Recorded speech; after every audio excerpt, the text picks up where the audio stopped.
Je sais que tu es celui qui a mis, Seigneur, ce message merveilleux pour chacun de nous. Seigneur, simplement un mot dans mon cœur ce matin. Il réjouit mon cœur, il réjouit le cœur de nos sœurs, nos frères. Amen. Et s'il y a des amis parmi nous qui soient bénis aussi, Seigneur. Amen. À toi toute la gloire. Nous voulons dire oui, amen à ta parole ce matin. Nous voulons accepter telle qu'elle est, parce que tu es la parole. À toi toute la gloire. Amen. Béni soit Dieu ce matin, pour la grâce qu'il nous donne et pour sa présence. Amen. J'aimerais m'adresser à l'Église ce matin et vous donner un... je l'ai à cœur, je le fais. Hein, on n'est pas gêné ce matin de vous le dire, de prier pour un foyer. Hein. Lorsque Patrick a témoigné tout à l'heure, je sais que c'est un foyer divisé parce que sa femme n'est pas convertie. Voilà. Et son fils non plus. Alors c'est un foyer pour lui très dur. Vous comprenez ? C'est facile des fois d'avoir pour nous une compagne chrétienne et puis voilà, on a grandi comme ça. Et puis c'est facile des fois. Mais lorsqu'un foyer est divisé, c'est compliqué. Vous comprenez ? Parce que la grâce a touché notre frère, mais voilà, sa compagne n'est pas convertie. Alors j'aimerais vous donner ce foyer à cœur, afin que vous puissiez prier pour Patrick, afin que Dieu puisse bénir son foyer. Amen. Est-ce que vous allez le faire, l'Église ? Amen. Voilà, j'aimerais vous parler ce matin de la part de Dieu. J'ai pas grand-chose, Seigneur Jésus, nous ne sommes pas grand-chose. Nous avons besoin de la grâce de Dieu. Hein, c'est la grâce de Dieu qui nous fait aller de l'avant.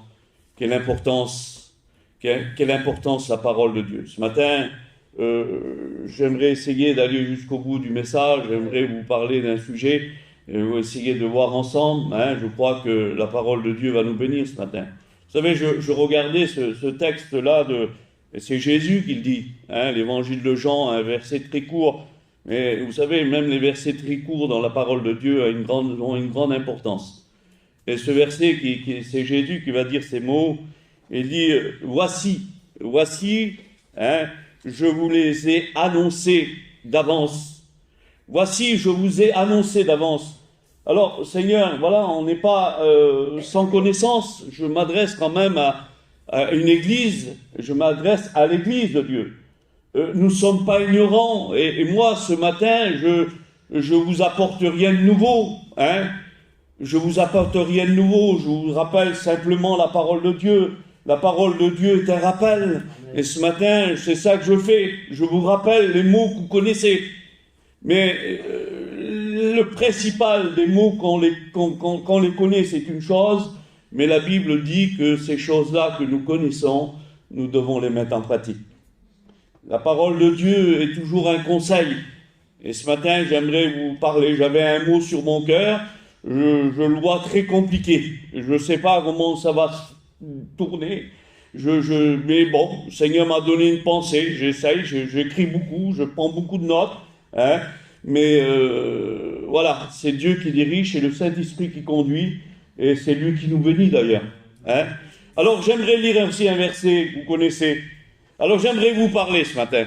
Alors le sujet c'est un culte d'adoration ce matin, c'est ce que nous célébrons tous les dimanches. Hein.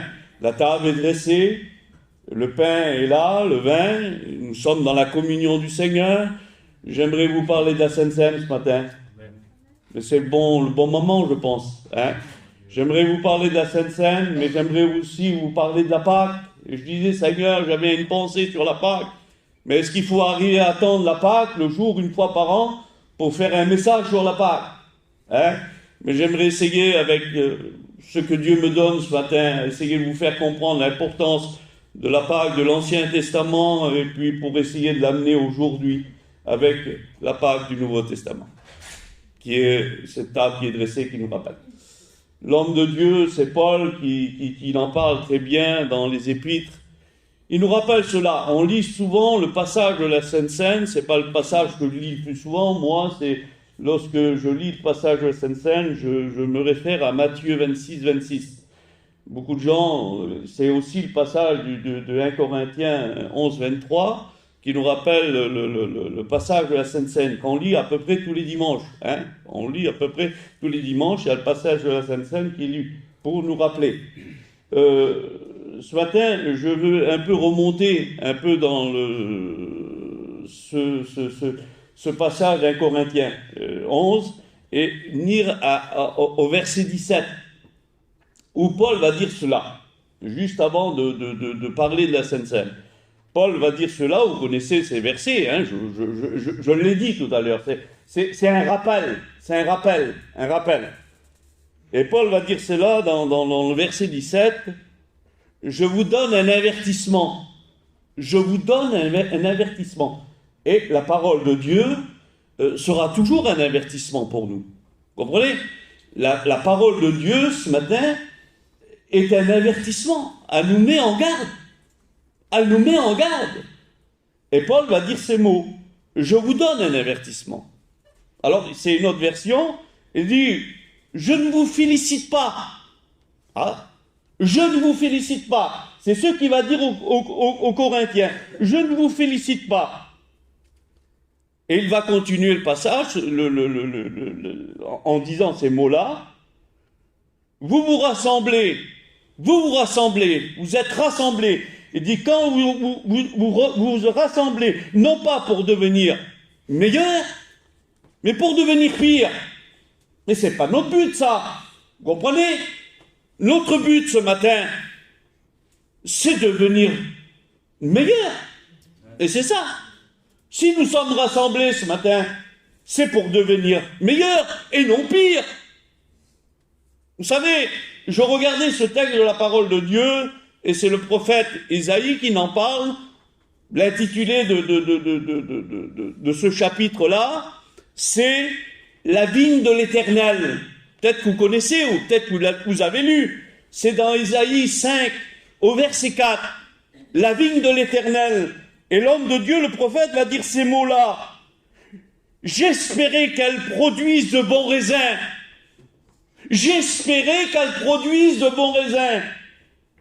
Mais elle en a produit du mauvais. » Ce que Dieu espère de nous, ce que Dieu attend de nous, c'est que nous produisons du bon fruit. Et l'apôtre va dire, lorsque vous réunissez, ben c'est pas pour porter du bon fruit, c'est pour porter du fruit qui n'est pas bon. Le mot est là. Excusez-moi des paroles des fois. Vous savez, le message des fois ne concerne pas toute l'Église. Ce matin, le message des fois va concerner une seule personne. Et c'est ça qui nous rappelle ce matin. Alors, l'homme de Dieu va continuer. Vous vous rassemblez non pas pour devenir meilleur, mais pour devenir pire. Parce que il va dire ces mots-là. Il dit pourquoi ? Parce qu'il y a parmi vous de la division. Il y a parmi vous de la division. Et c'est cela. Et j'aimerais lire un texte. On va faire parler la parole ce matin. Je me réfère à la parole, moi. J'ai rien d'autre que la parole. J'aimerais vous citer la division. Alors on ne sait pas, Seigneur, quoi la division? Alors l'apôtre Paul va nous rappeler ces mots dans le même livre d'un Corinthien, le même épître, au chapitre 3, verset 4. Alors, c'est pas facile pour moi de faire des lectures. Alors l'apôtre Paul, on lit au verset 4, 1 Corinthiens 3, 4. Il y a de la division. Alors il parle aussi de jalousie, de dispute. Mais pourquoi? Parce qu'il y en a des fois qui disent ces mots-là, verset 4. L'un dit, moi je suis de Paul, et un autre dit, moi je suis d'Apollos. N'êtes-vous pas des hommes? L'un dit, moi je suis de Paul, et l'autre dit, je suis d'Apollos. Alors il va donner ces mots-là. Mais qu'est-ce que donc Apollos? Qu'est-ce que donc Paul? Qu'est-ce que c'est? Des serviteurs par le moyen duquel vous avez cru, et selon ce que le Seigneur a donné. Qu'est-ce que ces hommes-là?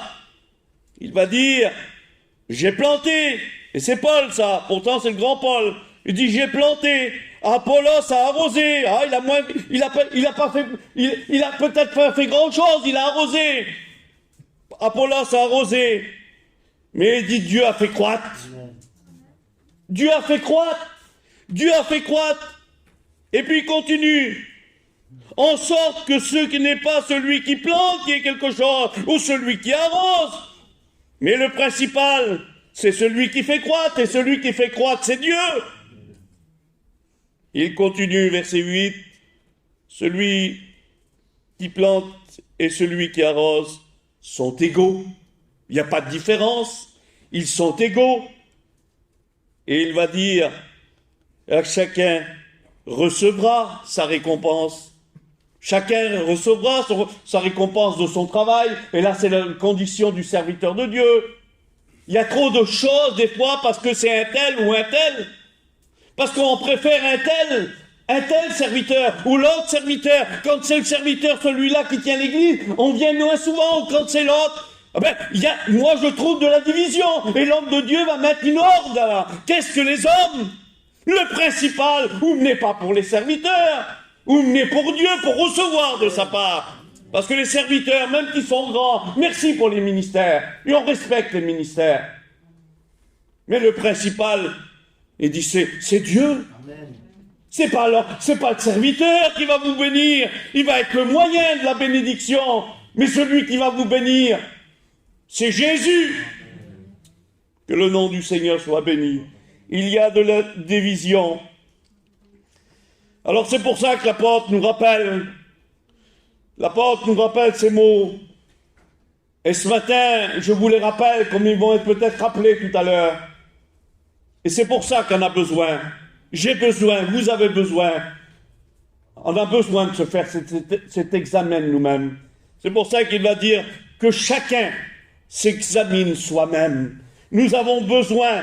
Et après qu'ainsi, après avoir s'examiné, il dit qu'ainsi, qu'ils prennent du pain et qu'ils boivent la coupe. Amen. Quelle importance, ce que nous allons célébrer encore ce matin. L'importance de ce que nous allons célébrer. Il dit, l'homme de Dieu, il continue, on va faire parler la Bible, 1 Corinthiens 5, au verset 8, il dit, célébrons la fête. Quel jour de réjouissance, quel jour de fête. Il dit, célébrons la fête.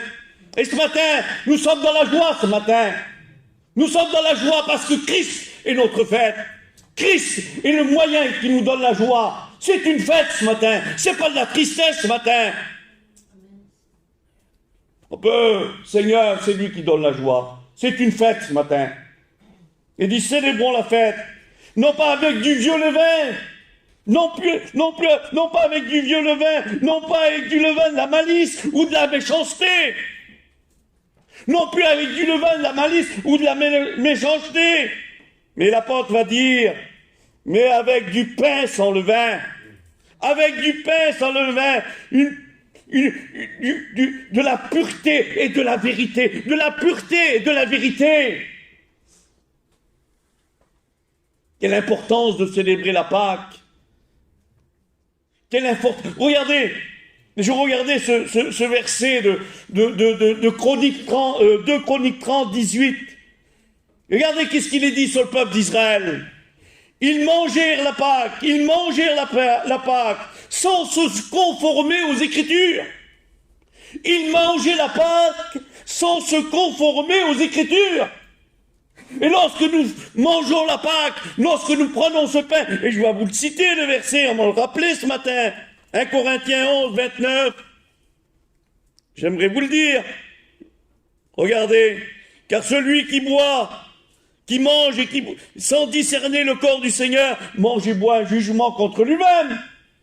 Il mangeait la Pâque sans se conformer aux Écritures. Il n'était pas comment on pourrait dire, conforme à la parole. Alors ils étaient pénalisés. Lorsqu'on n'est pas conforme à la parole, on est pénalisé. Parce qu'on ne discerne pas. Que Dieu puisse nous diriger ce matin. Et si vous allez un peu plus loin dans le même livre des Chroniques, chapitre 35, au verset 6, la différence, c'est c'est le conseil qu'il va donner, et je vous dis encore un conseil, ça sera toujours un conseil. Il va dire, immolez la Pâque, sanctifiez-vous, immolez la Pâque, sanctifiez-vous, en vous conformant à la parole. Et lorsqu'on est conforme à la parole, la Bible nous rappelle que un miroir, je ne voudrais pas m'éloigner du message, c'est drôlement important ce matin. Je voudrais essayer de rester dans l'avertissement. La parole de Dieu est pour nous un avertissement ce matin. Vous savez, l'apôtre va dire ces mots-là, et c'est le conseil que la Bible nous donne ce matin. Alors c'est vrai, c'est pas toujours facile, parce que il y a un équilibre parfait dans la parole.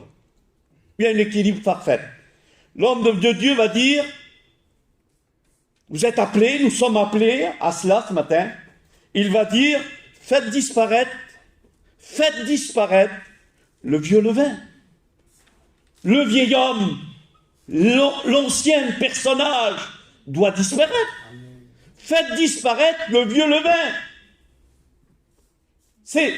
J'ai crucifié la chair, disait l'homme de Dieu. J'ai crucifié la chair. Le sacrifice de la croix était l'un des châtiments où l'homme restait le plus longtemps à mourir. La chair est dure. Il n'a pas dit j'ai tué la chair. Je n'ai pas... Non, j'ai crucifié la chair. Et Paul savait ce qu'il disait. La chair est dure à mourir. Et la Bible nous appelle à le faire. La Bible nous appelle à le faire. Alors c'est pas facile. C'est une vie de sanctification. Celui qui est saint, dit l'Apocalypse, celui qui est saint, c'est quelque chose qu'il a acquis par le sacrifice. C'est quelque chose qui lui appartient. C'est que celui qui est saint, celui qui est saint doit se sanctifier encore. Celui qui est saint doit partir dans ce sens de se sanctifier encore. Jésus disait, celui qu'il a été lavé, il n'a besoin que se laver les pieds. On a besoin chaque jour de se mettre en question. Chaque jour. C'était un homme de Dieu, il disait, j'ai besoin de me laver les pieds ou j'ai besoin de me laver les dents tous les jours. Même si personne ne le voit, j'ai besoin de le faire. Tous les jours, nous avons besoin. Nous avons besoin de repentance. Le salut, nous l'avons reçu, mais tous les jours, on a besoin de se repentre. Faites disparaître le vieux levain. Je ne voudrais pas m'attarder sur les mots. J'aimerais essayer d'aller jusqu'au bout de mon message pour essayer de vous faire comprendre l'importance. Faites disparaître le vieux levain. Enfin, parce qu'il y a un but là-dedans, enfin que vous soyez une pâte nouvelle. C'est ce que nous sommes ce matin.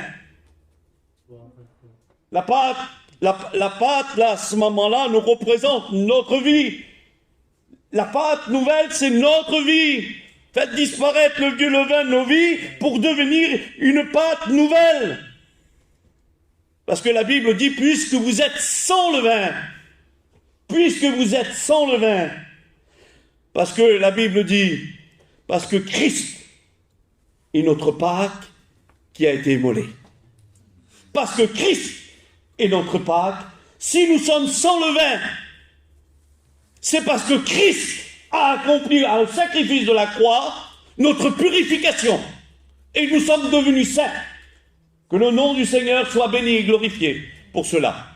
Immolé. Alors j'ai regardé le mot immolé, ça m'a interpellé. Alors j'ai regardé un peu aussi, comme tous les copains, des fois dans le dictionnaire. Maintenant on n'a plus de dictionnaire, on a les téléphones, c'est plus facile, ça va plus vite. Alors j'ai regardé le mot immolé et j'ai retrouvé ces mots-là. Que veut dire ce mot-là? C'est tuer en sacrifice pour une divinité. Tuer en sacrifice pour une divinité. Mais Seigneur, on pourrait dire, mais Seigneur, tu t'es donné toi-même. Et Jésus l'a dit, on m'ôte pas la vie, je la donne. Mais le mot immoler veut dire cela. Si Christ a donné sa vie, c'est pas un suicide, Jésus. C'est une crucifixion, ne pas confondre. Il savait qu'il allait à la mort. Mais Jésus, c'est pas quelque chose, c'est pas un suicide. Il faut pas le mettre au compte du suicide, c'est pas ça. Et l'apôtre, regardez ce qu'il va dire par rapport aux Juifs. C'est l'apôtre Pierre. Dans Acte 2, il va dire cela. Les Juifs, vous l'avez crucifié et vous l'avez fait mourir. Vous l'avez crucifié et vous l'avez fait mourir. Je ferme la parenthèse, on reviendra après. J'aimerais essayer de revenir par rapport à la Pâque. Vous savez, l'importance de la Pâque de l'Ancien aussi Testament, ça commence avec Exode 12. Alors on a parlé du levain. Regardez ce que Exode 12 au verset 15 nous rappelle. Voilà la condition qu'il fallait. Il dit, dès le premier jour,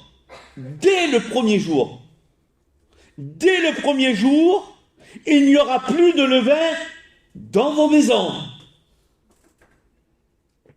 Est-ce que vous comprenez? Dès le premier jour, il n'y aura plus de levain dans vos maisons. Dès le premier jour où nous sommes tournés vers Dieu, où nous avons demandé pardon à Dieu, où nous avons reçu dans nos vies la nouvelle naissance, on ne doit plus avoir de levain dans nos vies. Et dès le premier jour, il ne devait plus avoir de levain. Faites disparaître le vieux levain. Quel accord dans la parole de Dieu. Faites disparaître le vieux levain. Vous savez ce que c'est le levain? C'est un agent de fermentation. Alors maintenant, on a des processus modernes. Il y a des choses modernes. Mais à l'ancien temps, c'était pas comme ça. Au peuple d'Israël, c'était pas comme ça. L'ancien temps, on faisait une pâte et on retirait un morceau de la pâte, là, on le sortait et on le mettait de côté. Et on attendait qu'il fermente, il moisissait. Et lorsqu'il est fermenté assez longtemps, on le mélangeait à la pâte. Et là, le levain, la pâte se levait. C'est pour ça que la Bible nous représente le levain comme symbolisant le péché. Vous comprenez? C'est le symbole du péché. Et l'apôtre va nous rappeler dans 1 Corinthiens 5, au verset 6, ces mots-là. Il dit ces mots que vous connaissez, que je vous rappelle. Il dit un peu de levain fait lever toute la pâte. Un peu de levain fait lever toute la pâte. La pâte. Vous comprenez? Alors ici, j'ai marqué là.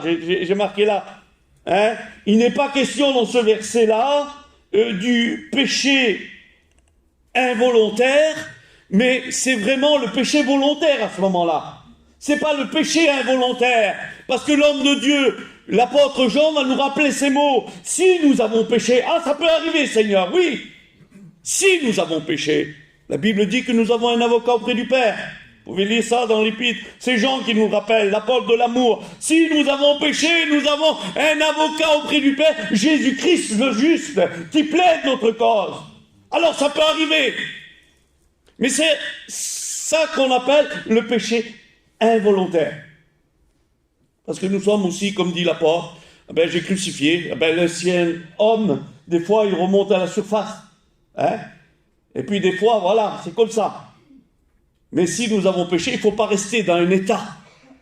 Il ne faut pas rester un état. Parce que l'état, c'est ça. Le même apôtre qui est l'apôtre de l'amour ne va pas se gêner avec les mots. Parce qu'il va dire ces mots aussi dans la première épître de Jean, verset 3, verset 8.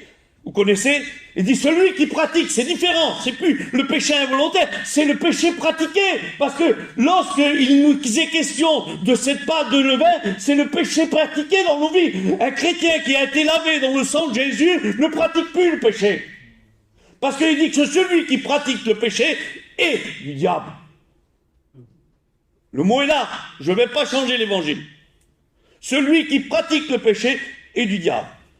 Parce que la Bible dit, et c'est au verset 9, il dit quiconque est né de Dieu, c'est-à-dire cette nouvelle pâte, il dit quiconque est né de Dieu, il dit ne pratique plus le péché.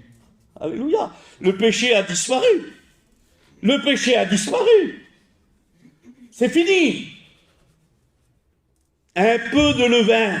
Seigneur, on pourrait dire, je disais ça, je pensais ça.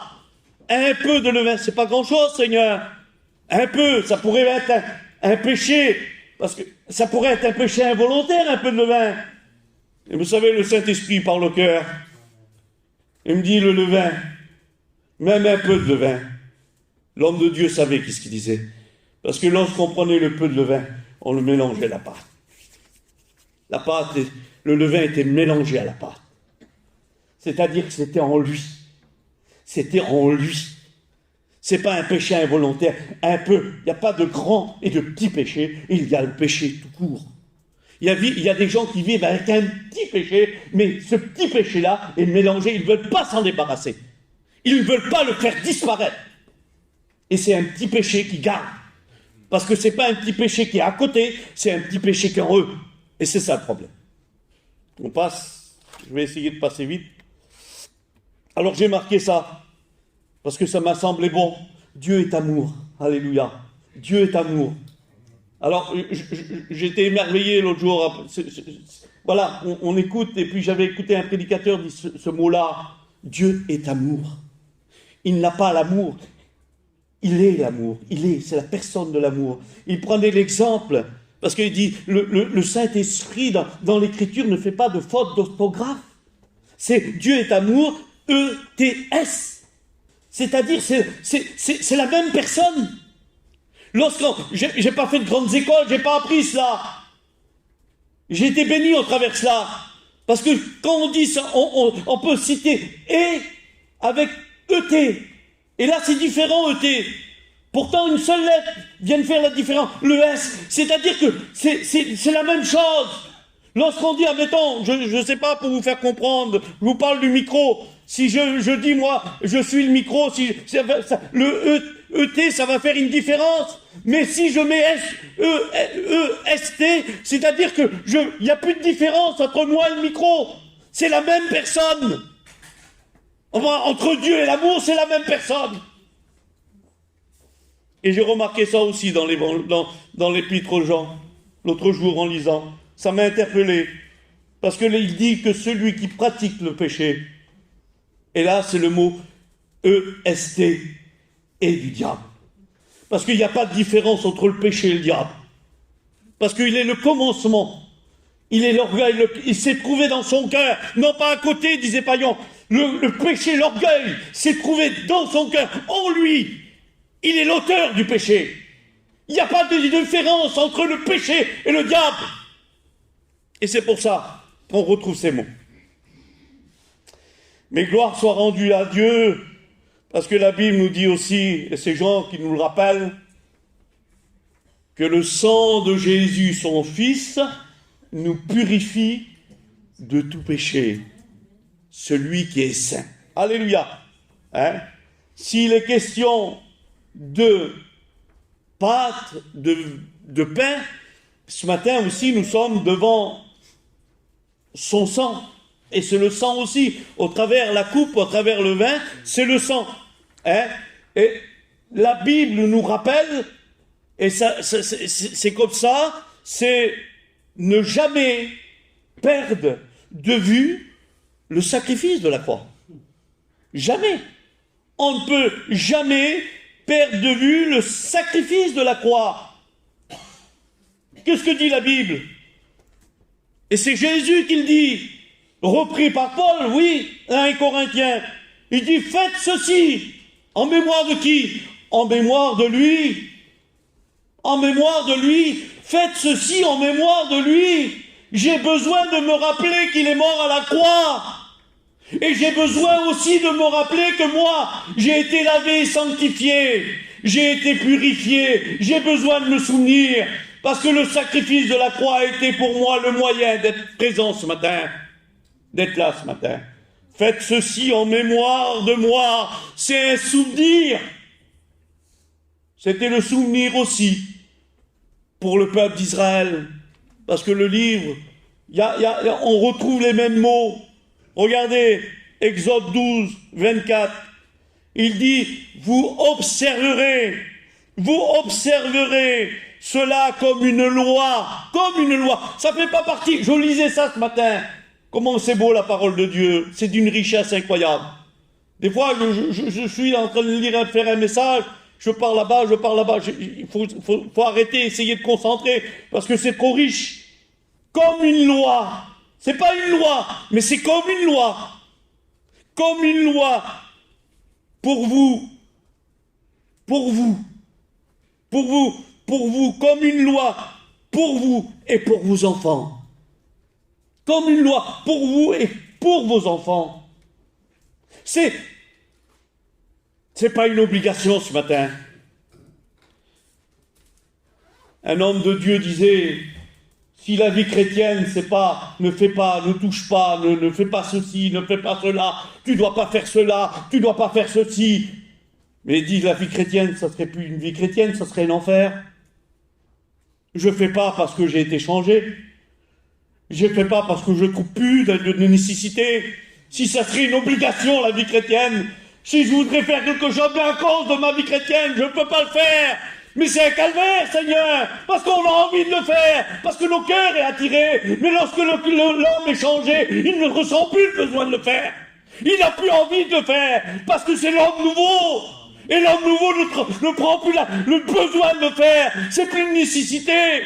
Tout m'est permis, mais tout ne m'est pas utile. Je pourrais le faire. Combien de fois on a dit, mais la vie chrétienne, c'est un enfer, vous n'avez plus le droit de faire ceci, vous n'avez plus le droit. Mais non, on ne le fait pas parce qu'on ne ressent plus le besoin. On n'a plus envie de le faire. Ça ne nous touche pas. Ça ne nous touche pas. Il y en a que dans leur témoignage, ils citent leur vie passée, comme si qu'ils regrettent leur vie passée. Et ils remettent toujours leur vie. J'étais comme ça. Il semblerait que c'est de l'orgueil. Où l'homme de Dieu va dire que cela, moi, je les regarde comme de la boue. De la saleté. Quelle importance, Seigneur. Quelle importance, ce message de Dieu. Ne perdons jamais le message de la croix. Qu'elle soit toujours pour nous cette loi. Pour nous, parce que ça va aussi retomber sur nos enfants. Regardez, Exode 13, 5, il dit, rendez un culte à l'Éternel dans ce même mois. Vous rendrez un culte à l'Éternel dans ce même mois. Vous observerez ses ordonnances, verset 10. Vous observerez ses ordonnances au temps fixé, chaque année. Et chaque année, c'était comme ça. Il fallait se souvenir. Il ne fallait pas oublier pourquoi il célébrait la Pâque. Alors je marquais là, j'ai dit, Seigneur, la Pâque d'Exode 12, ça devait être particulière. Il n'y en a eu qu'une seule Pâque d'Exode 12 dans le pays d'Égypte. Les autres ont été un souvenir. Mais celle-ci, là, à ce moment-là, celle-ci qui s'est passée là-bas en Égypte, ça devait être quelque chose. Pourquoi? Parce que c'était une condition de vie ou de mort pour Israël. Elle devait être spéciale, la Pâque d'Exode 12. Il n'y en a eu qu'une seule comme ça. C'était le souvenir de ce qui s'était passé. Ne pas oublier pourquoi ils fêtaient la Pâque. Quelle raison? Alors, on la ramène à la Pâque, où Jésus va dire ça. Ça devait être aussi particulière, où Jésus va dire dans l'évangile de Luc, j'ai désiré, c'était un désir de Jésus, j'ai désiré vivement, c'était un désir vivement de manger cette Pâque avec vous avant que je souffre. J'ai désiré vivement manger cette Pâque avec vous avant que je souffre. Ce repas-là, quand on nous rappelle cette scène-là, on dit la Sainte Seine. Vous ne trouvez pas le mot Sainte Seine dans la Bible. Il n'y est pas. C'est le mot la scène, c'est ce qu'ils ont fait, l'acte qu'ils ont fait. Et l'acte qu'ils ont fait, c'était un acte saint. Et là, à ce moment-là, c'est quelque chose d'extraordinaire. C'est désirer prendre la Pâque avant de souffrir.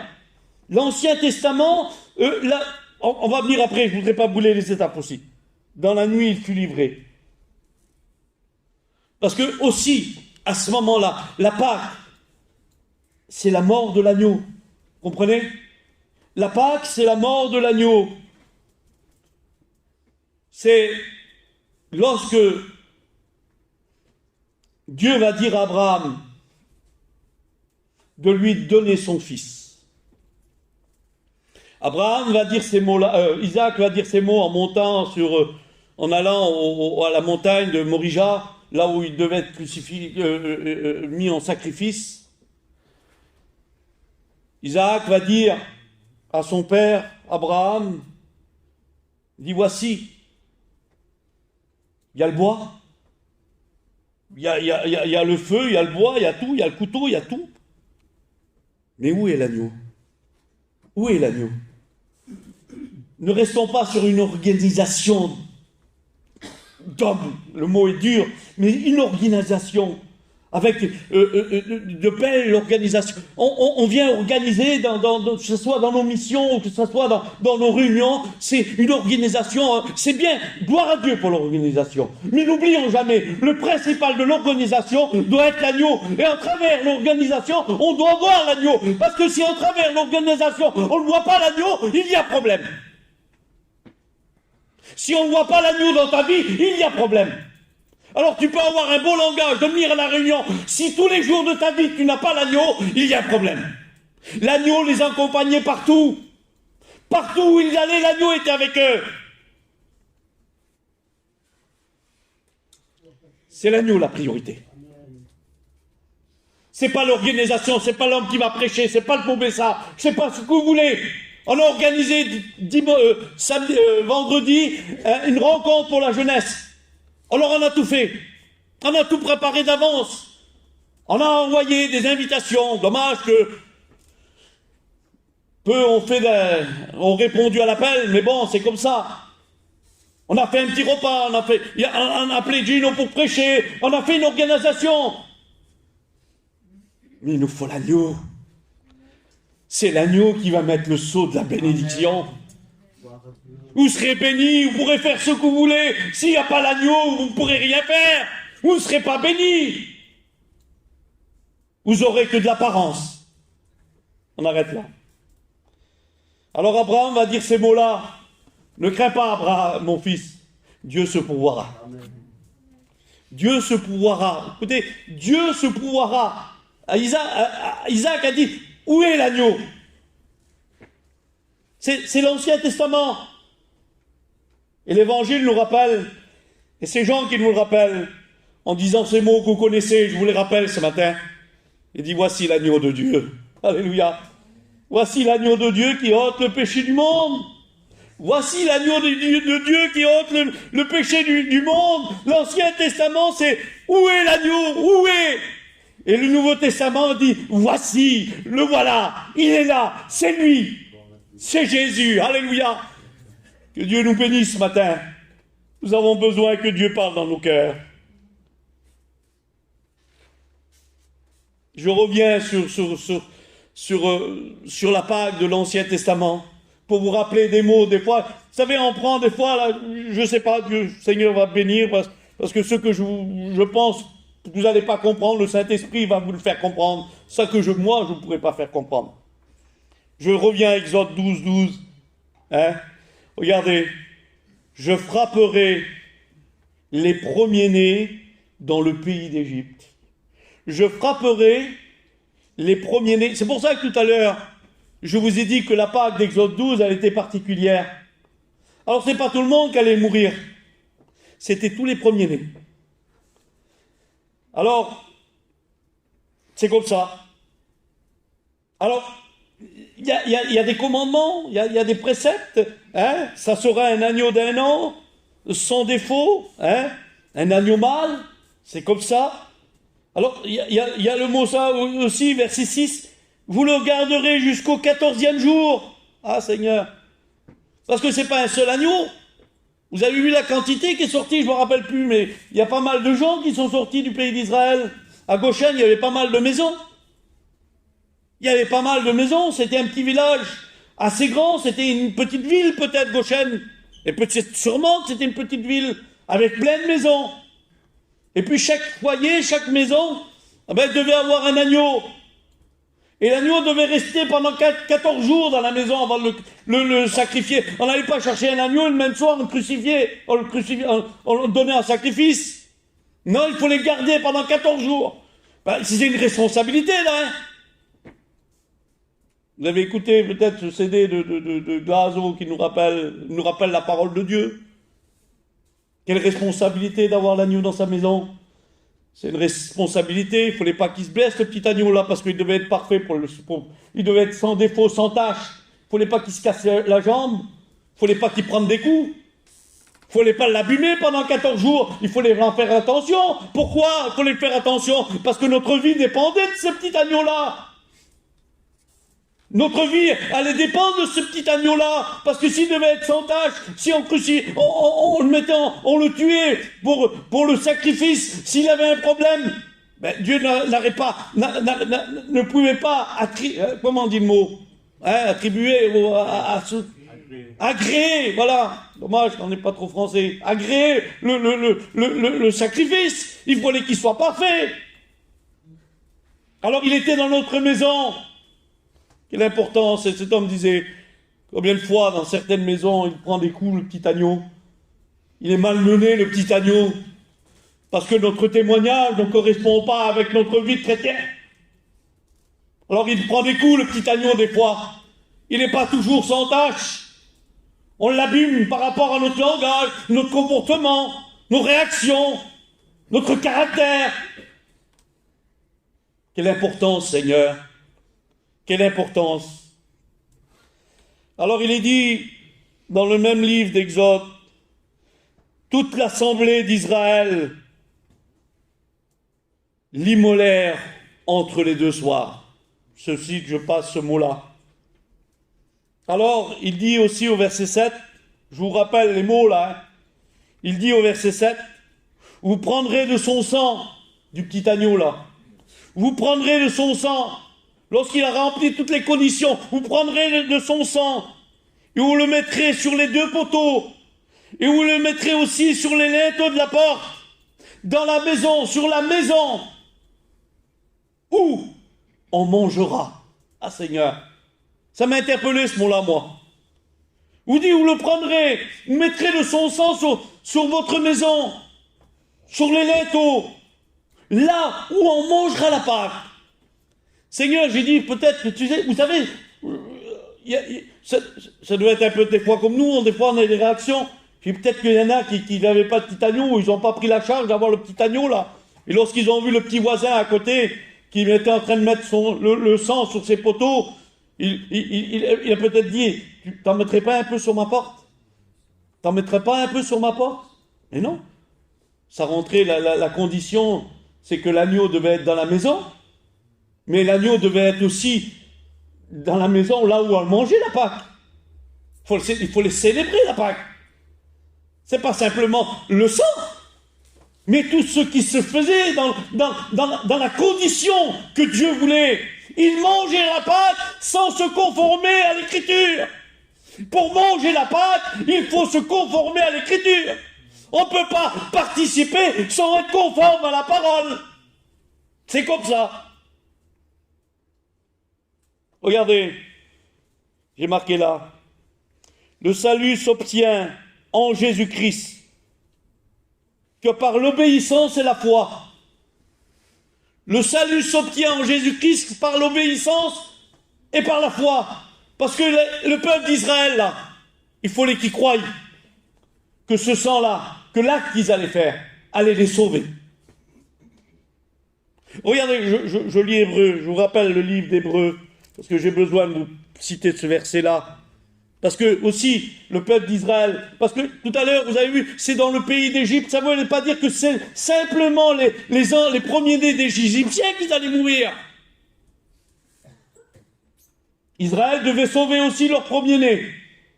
C'est pas simplement les premiers-nés des Égyptiens qui devaient mourir. Hébreux nous le rappelle. Hébreux 11, qui nous rappelle de la foi. L'acte qu'ils vont faire est un acte de foi, mais aussi un acte d'obéissance. Notre vie chrétienne est une acte de foi et une acte d'obéissance à la parole de Dieu. Se conformer à la parole de Dieu. Hébreux 11, qui nous rappelle les hommes de foi, 28, j'aimerais vous le citer, ce verset. Voilà, c'est par la foi qu'ils immolèrent la Pâque et fit l'aspersion du sang, afin que l'exterminateur ne touche pas au premier-né des Israéliens. C'est la Bible qui le dit. C'était eux aussi. Ils étaient concernés. Pourquoi? Parce que Dieu n'a pas regardé le personnage qui était dans la maison. C'est un homme de Dieu qui rappelait ça l'autre jour. J'ai dit, quelle beauté, Seigneur. Ça devait être quelque chose, la maison de Moïse. Le grand Moïse. Et dans la maison, il y avait Aaron. Ça devait être quelque chose. Mais il y avait des petits dans tout ce peuple-là. Il disait, Dieu n'a pas envoyé des émissaires pour regarder par la fenêtre si le personnage était un tel ou un tel. Il n'a pas regardé le rang de la personne. Il n'a pas regardé ceci ou cela. Parce que la Bible dit, qu'est-ce qu'elle dit la Bible? Je verrai le sang et je passerai outre. Il ne te regarde pas à toi. C'est le sang sur ta vie que Dieu regarde. Comprenez? Est-ce que vous comprenez ce matin l'importance du sacrifice? C'est le sang qui te sauve, c'est pas tes actes qui te sauvent, c'est pas ce que tu es tel qui te sauve, c'est parce que le sang de Jésus est passé sur ta vie, c'est par grâce que tu es sauvé. Il nous faut l'obéissance et la foi. Je verrai le sang et je passerai outre. Je bénis Dieu. Les enfants devaient mourir, mais Dieu a fait ce substitut. Je crois que c'est comme ça que, à la place des premiers-nés, c'est l'agneau qui est mort. Les premiers-nés devaient mourir, mais c'est l'agneau qui a pris la place en mettant le sang. Et parce que je verrai le sang et je passerai outre. L'agneau avait remplacé les premiers-nés d'Israël. Le sacrifice annoncé de la mort de Jésus à la place du pécheur. Le sacrifice de Jésus a été fait à la place du pécheur. Je lis Romains pour vous. Je lis Romains. Ça va aller, Seigneur. Dieu soit béni. Je croyais être long. Je crois que je vais dire le principal.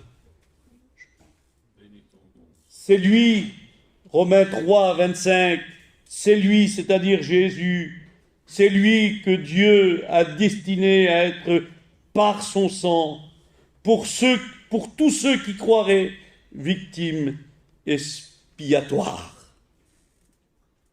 C'est lui, c'est Jésus, c'est l'agneau de Dieu. Les premiers-nés devaient mourir. Le prophète nous rappelle, il dit, le châtiment qui nous donne la paix est tombé sur lui. C'est lui. La colère de Dieu devait s'abattre sur les hommes. Mais Christ à la croix était le paratonnerre. Vous savez ce que c'est le paratonnerre? C'est pour préserver des fois bien des choses, des éclairs. Alors sur les maisons, on mettait un paratonnerre. Et plutôt que la maison soit détruite, c'était le paratonnerre qui prenait. Dieu a été pour chacun d'entre nous ce paratonnerre, parce que la colère de Dieu devait s'abattre sur tous les hommes.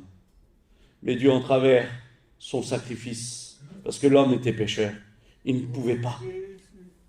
Il ne pouvait pas. Mais Dieu a donné ce qu'il avait de plus grand.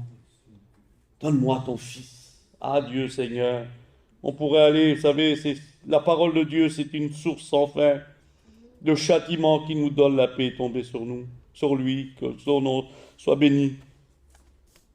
Oui, comme dit l'apôtre, au travers ces mots ce matin, on a besoin de s'examiner. On a besoin de s'examiner, que chacun donc s'éprouve soi-même. Alors je regardais notre version. Ah Seigneur, regardez notre version. Notre version nous dit que, alors que chacun doit réfléchir de sa façon qu'il vit. Notre version, c'est la plupart du temps que chacun s'éprouve soi-même. Notre version rappelle que chacun doit réfléchir à la façon où il vit, sa façon qu'il vit. Réfléchir. Nous sommes appelés ce matin. Je suis appelé ce matin devant un tel sacrifice, même de me mettre en question ce matin. J'ai besoin de la grâce de Dieu ce matin. L'apôtre nous rappelle, regardez, vous connaissez, on lit, des fois on arrête avant, mais le verset continue.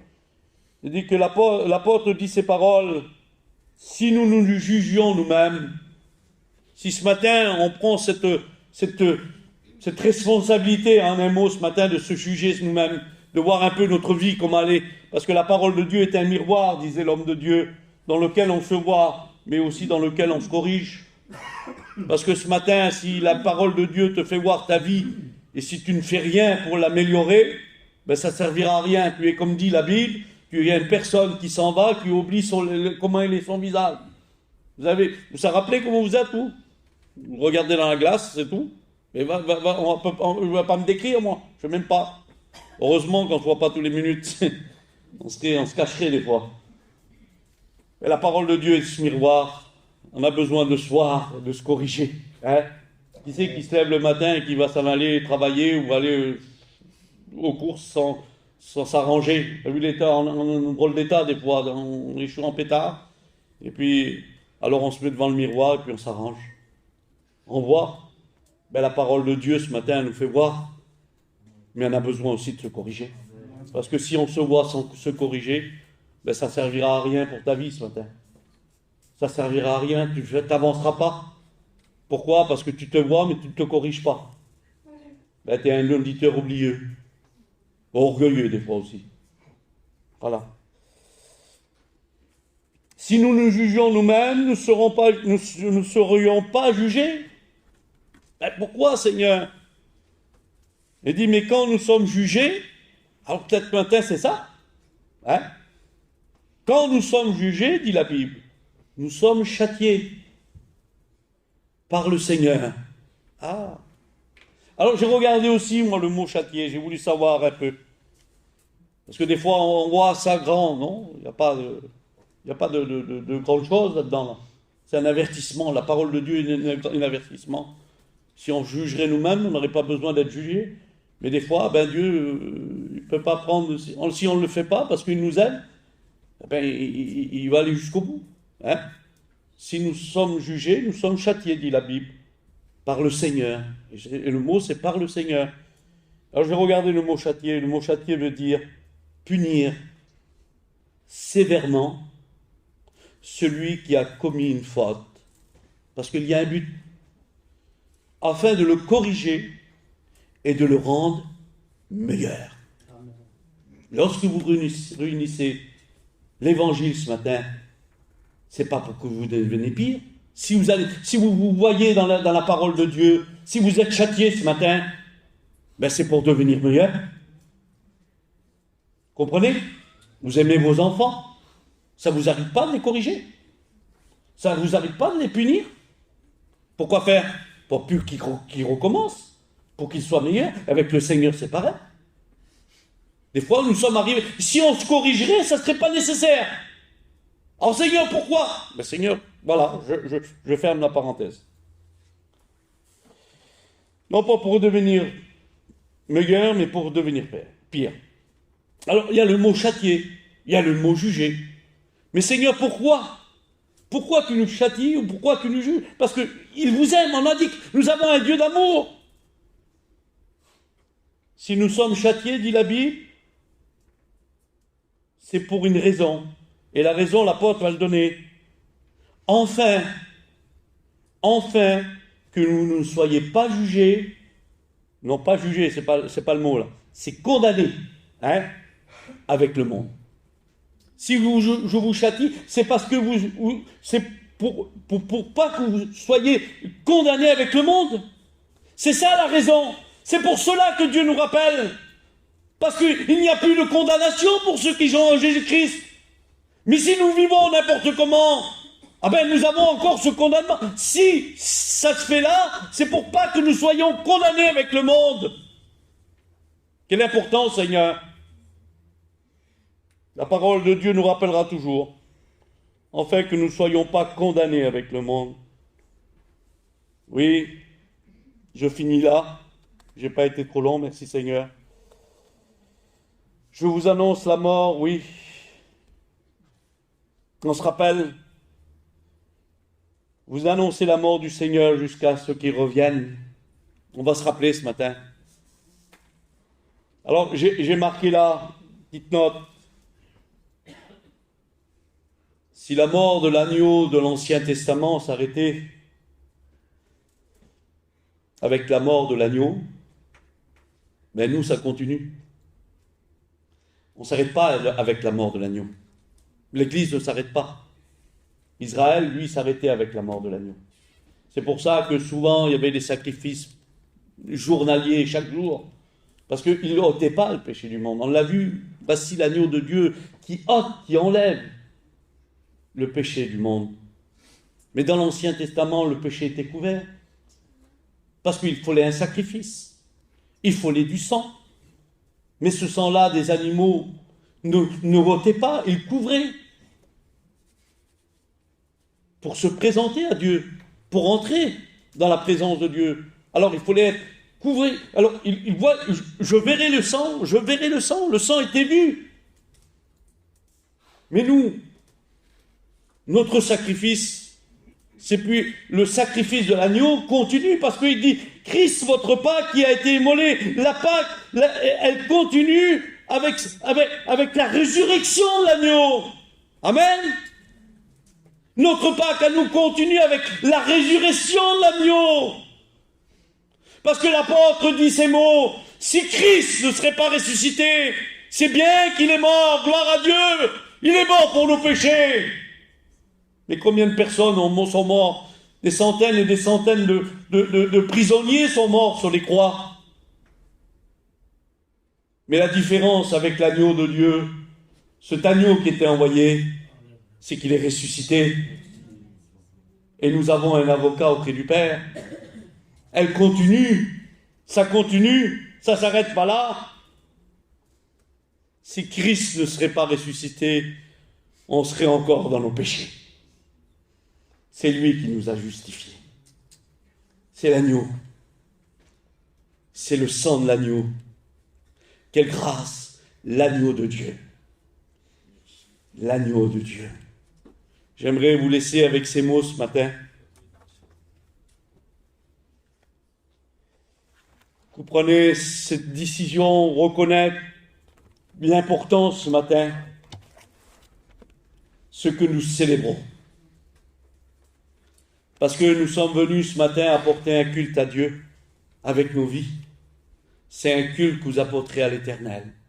Ce matin, nous se présentons devant Dieu pour encore célébrer encore ce matin en prenant le pain et le vin ce matin, nous rappelant ce qu'il a fait pour nous et se rappelant ce que nous sommes. À quel prix? C'est pour ça que l'apôtre disait, comment échapperons-nous en négligeant un si grand salut? C'est pas par de l'or ou de l'argent que nous avons été rachetés, mais c'est par le sang précieux de Jésus-Christ. Voilà ce qui a fait de nous ce que nous sommes. Ce que Dieu voit sur ta vie, c'est le sang de l'agneau, c'est le sang de Jésus qui nous a lavés et purifiés. On prie le Seigneur. On couvre les fronts ce matin, on réalise la bonté de Dieu. Si Dieu nous rappelle ce matin au travers le message, c'est parce qu'il nous aime. N'oublie jamais l'amour de Dieu.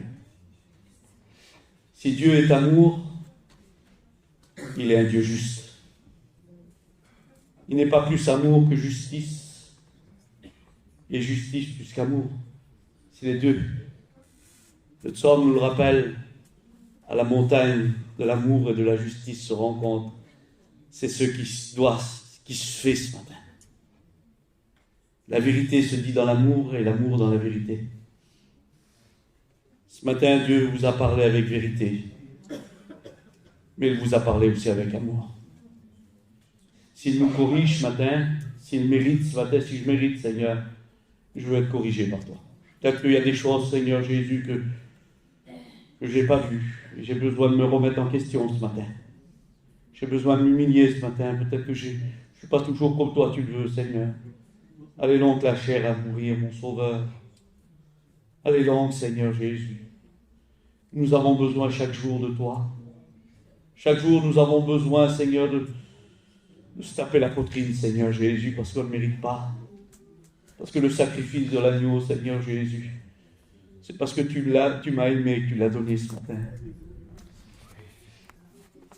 Combien tu es bon, Fils de Dieu. En plus, Seigneur, ce matin, ensemble, on l'adore ensemble, on le glorifie.